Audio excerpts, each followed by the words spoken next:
Good morning, camera. I was recently asked by a friend of mine to write out what advice I would give to my 10-year-old self for a magazine that he's helping write. So I thought I would share what I came up with you. Here it goes. To my 10-year-old self.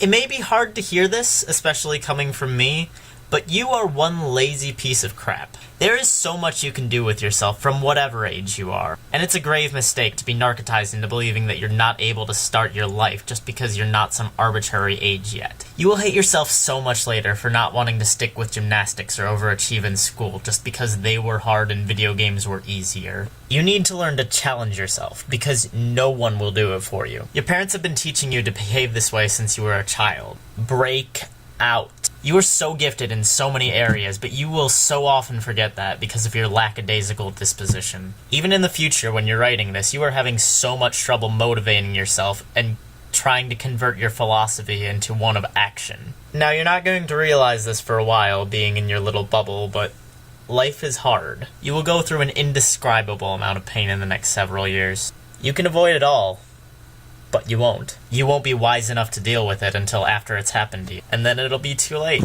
That little bubble will be popped so many times, but you have to understand that you will be such a better person for all of the hard times, even though they are not fair. It's not that you should be thankful that they happen, which is what you will interpret it to mean when people tell you that. You will be crushed, but you will persevere, and you will not be defeated. Know also that though you may think you know everything about yourself, you really don't. You are always growing and learning more about who you are. That is not to say that other people know more about you than you do.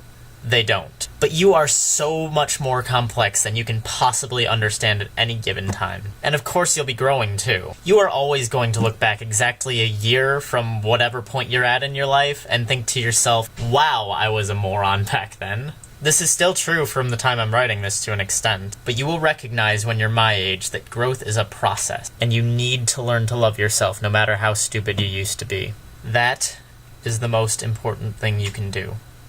Love yourself. With love, yourself.